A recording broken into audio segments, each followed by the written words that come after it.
Dzisiejszym filmem powalczymy trochę o odzyskanie spokoju w głowie po spotkaniu z ludźmi, bo jest to bardzo częsty temat i tutaj w komentarzach i wiadomościach, które do mnie docierają, że po spotkaniu wracamy do domu i się zaczyna. Po pierwsze, to spotkanie może być jakieś stresujące, może być w jakiś sposób niewygodne, ale to jedna strona tej monety. Druga strona wygląda tak, że wracamy do domu i zaczyna się wielki audyt, zaczyna się wielka ocena siebie, która najczęściej jest bardzo negatywna.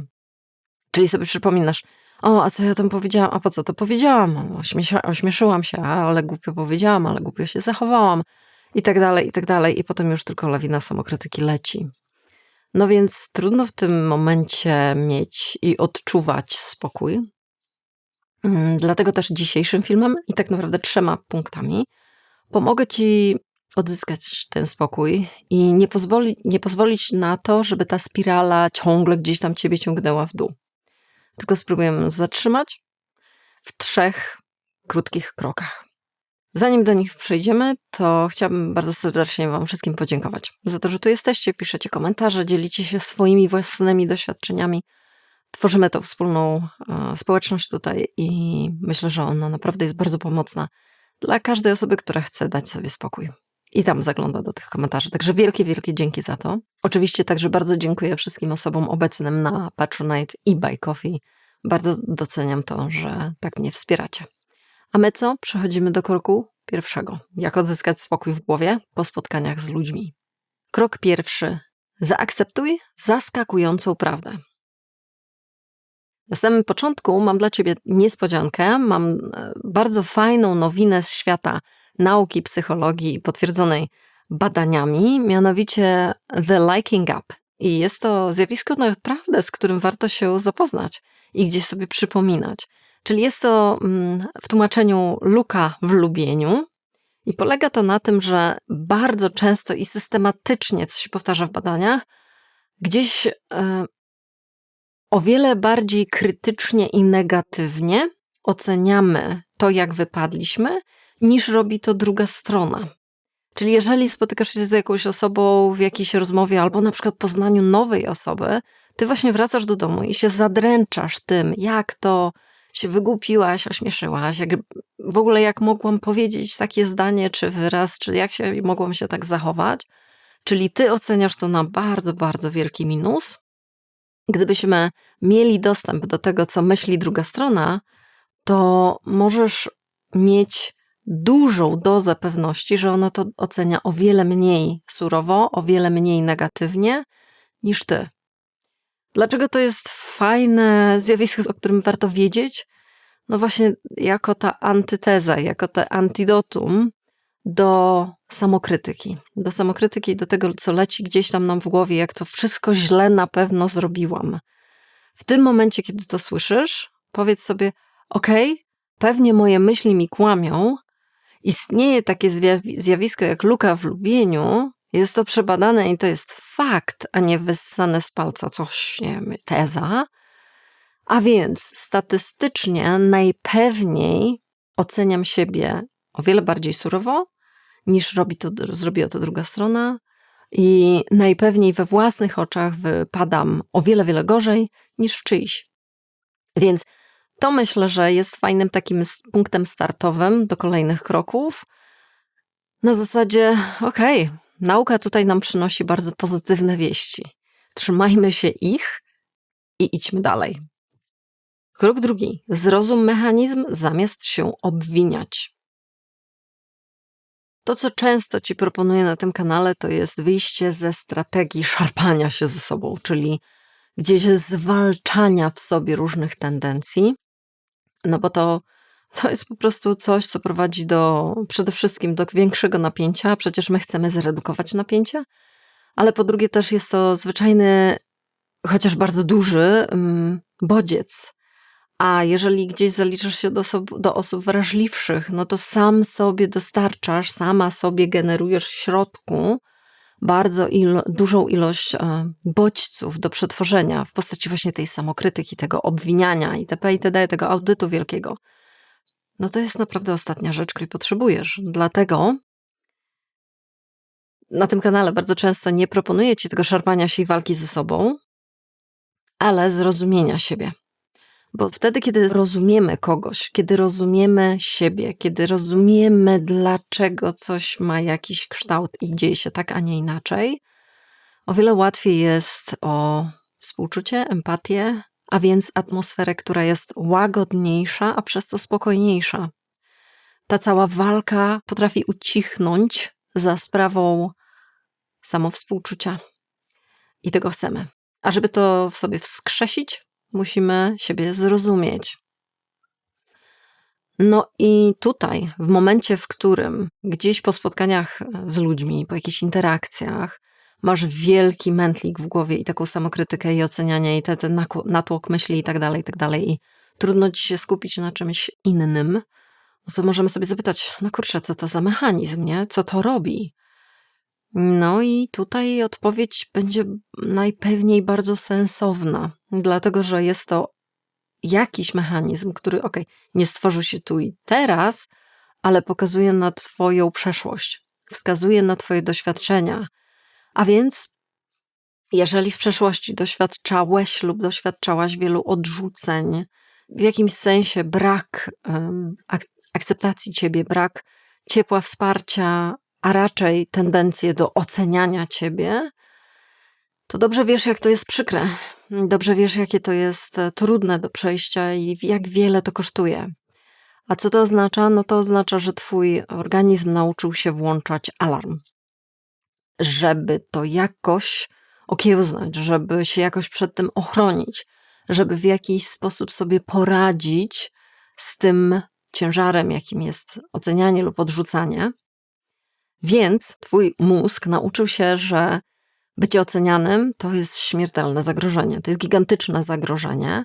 No i już jesteśmy w domu. Skoro coś uważamy za zagrożenie, to będziemy starali się przed tym uchronić, czy w jakikolwiek sposób sięgnąć po prewencję, czyli jesteśmy w trybie przetrwania. A więc twój mechanizm, dobra, to ja powyszukuję w sobie gdzieś jakichś minusów, jakichś wad, gdzieś coś na pewno mi nie poszło. Na zasadzie to znaczy, że się pozabezpieczam. To znaczy, że będę wiedzieć pierwsza. To znaczy, że będę taki jakby ucieczka w przód, jeżeli chodzi o bycie ocenionym. To ja nie będę czekać, aż jakaś ocena przyjdzie z zewnątrz, bo wiem, jak to było straszne i bolesne. Ja sobie te wszystkie oceny sama sobie przygotuję i już to nie będzie dla mnie takim wielkim ciosem, jakby było, gdyby to była nowość. No i jesteśmy właśnie w tym trybie przetrwania. I w tym momencie najbardziej kluczowe, oprócz tego, że zdanie sobie sprawy z tego, że jest to mechanizm przetrwania, jest on archaiczny, on przeszedł z przeszłości do teraźniejszości, chociaż być może w teraźniejszości już nie ma ku temu takich przyczyn i powodów, żeby istniał, ale on nadal sobie istnieje, to nadal on ma swoją logikę i można sobie zrozumieć, dlaczego tak jest. A to zrozumienie jest nam potrzebne. Jest nam potrzebne do tego, żeby sobie pomyśleć, coś we mnie po prostu próbuje przetrwać.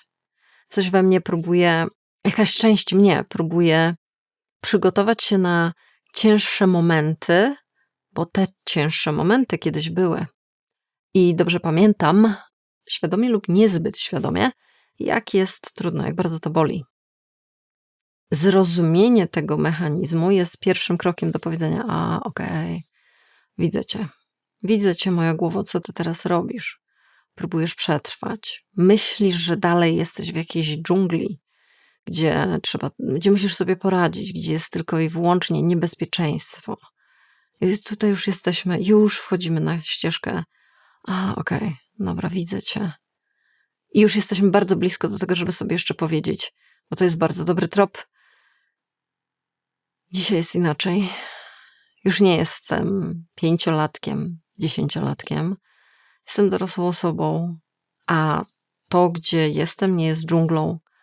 Mam wiele narzędzi, mam wiele sposobów, żeby sobie poradzić. Ten alarm jest nieadekwatny do obecnego kontekstu, w którym żyję. Czyli w skrócie możesz sam do siebie powiedzieć wtedy, okej, widzę moja głowo, widzę co próbujesz zrobić, widzę twoje dobre intencje i to ma sens, ale ten mechanizm już nie za bardzo mi pomaga dzisiaj, w dzisiejszych warunkach. Dziękuję ci za to, ale dam radę. Możesz odpocząć. Mówimy to swojej głowie. Oczywiście, jeżeli to powiesz pierwszy raz, może zadziała, fajnie. Nie musi. Warto, żeby wracać do tego punktu nie szarpania się ze sobą, ale zrozumienia siebie. I krok numer 3. Zmień swój cel z bycia polubionym na bycie sobą. Często te ruminacje, te natrętne myśli, które towarzyszą ci po spotkaniu, po jakiejś interakcji, przychodzą dlatego, że ustawiony masz pewien cel, który to tylko napędza. A bardzo możliwe, że celem jest tych wszystkich, ojej, czy ja dobrze zrobiłam, czy ja głupio się zachowałam itd., to celem jest, żeby mnie polubili. Czy ja się spodobałam? Czy oni mają teraz o mnie dobre zdanie? Jeżeli ten cel jest na twoim azymucie, to jest coś, co wybrałeś lub wybrałaś i to jest twój kierunek, to znaczy, że sukcesem nazwiesz tylko taką interakcję i tylko takie spotkanie, wymiana, jakakolwiek kontakt z drugą stroną, z drugą osobą, kiedy ta druga strona będzie miała o tobie dobre zdanie. Kiedy ta druga strona powie ci, gdzieś tam pogłaszcze cię po główce i powie, okej, dobrze, z tobą wszystko jest okej, aprobuję cię. No i to jest to właśnie ryzykowna sprawa, to jest ryzykowna gra, dlatego że nie mamy kontroli nad tym, co druga strona sobie pomyśli i z jakich przyczyn. Co może być bardzo zawiłe, złożone i czasami, a raczej często, w ogóle ciebie może to nie dotyczyć. A co to oznacza? To oznacza, że potrzebne jest, żeby sobie pomóc w tym właśnie natłoku myśli, dobrze jest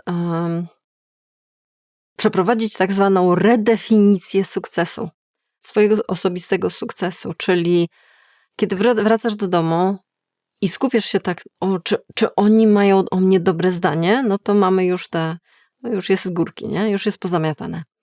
Zmieńmy to pytanie, którym się tak bardzo kierujesz, które definiuje twój sukces. Moja propozycja jest taka, żeby to pytanie brzmiało mniej więcej, czy ja zachowywałam się, czy mówiłam, czy byłam wierna swoim własnym odczuciom, myślom, sobie. Czy generalnie byłam sobą.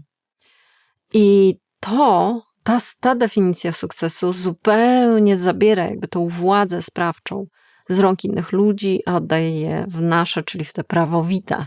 Czyli nie próbujemy komuś tam gdzieś coś robić w jego ogródku, tylko wracamy do swojego ogródka. Więc jeżeli odpowiedź brzmi, no tak, może spotkanie było niezbyt przyjemne, może wydarzyła się jakiś zgrzyt, jakaś potyczka, nie było super, nazwijmy to, ale ja zachowałam ten poziom autentyczności, na którym mi zależy, no to mamy sukces. Oczywiście w tym momencie może ci się gdzieś kołatać w głowie pytanie, no dobra, a jeżeli się nie zachowałam autentycznie, jeżeli nie byłam sobą i to jest ten problem i dlatego mam te natrętne myśli, no to oczywiście, że też się zatrzymujemy, wracamy do punktu drugiego, czyli zrozummy siebie. Dajmy sobie to zrozumienie, dlaczego się nie zachowałam autentycznie, dlaczego nie mogłam być sobą, jaki mechanizm we mnie podpowiada, że ja nie mogę być sobą przy kimś. Czyli zrozumiemy sobie to, czyli nie szarpiemy się ze sobą, tylko kładziemy nacisk na zrozumienie siebie oraz przez to wzbudzone współczucie i empatię i mówimy sobie, okej, tym razem mi nie wyszło tak jak chciałam.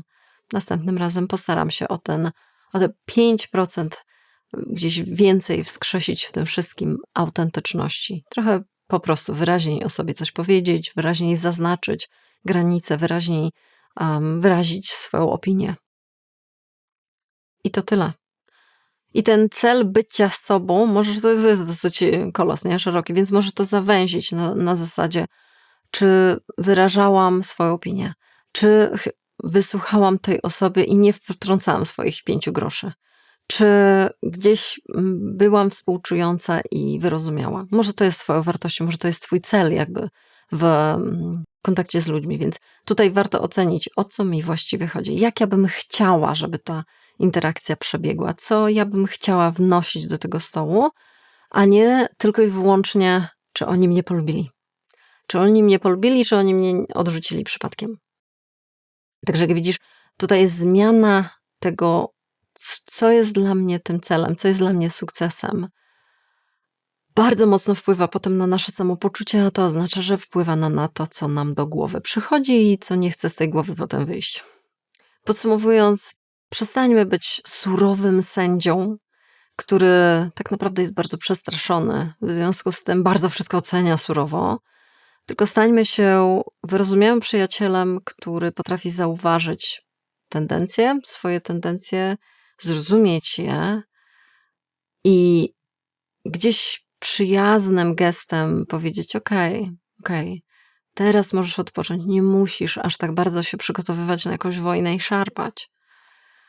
I poza tym zaufajmy nauce, która pokazuje jednoznacznie, że nasze własne oceny siebie są o wiele bardziej surowe niż te, które przychodzą z zewnątrz. Daj mi znać w komentarzu, która z sytuacji, być może jaki kontekst gdzieś w tobie wzbudza właśnie tego surowego sędziego i co takiego on robi, czego się czepia. Nie? Porozmawiajmy o tym, co to znaczy, że czepia się twojego wyglądu, może ocenia twój, nie wiem, elokwencję albo mimikę, cokolwiek innego. Jak to wygląda? Porozmawiajmy o tym, bo w tym momencie na pewno będzie to pomocne, chociażby świadomość, że nie jesteśmy w tym sami. Wielkie dzięki za to, za te komentarze, za kliknięcia, subskrypcje, wszystko co robisz tutaj, że w ogóle jesteś tutaj przy końcu tego filmu. To jest właśnie to, co bardzo mocno podbija algorytmy. Tak samo wielkie dzięki za wszelką obecność na Patronite czy na Buy Coffee. Bardzo doceniam to, że jesteście i wspieracie mnie. A my widzimy się następnym razem. Do zobaczenia.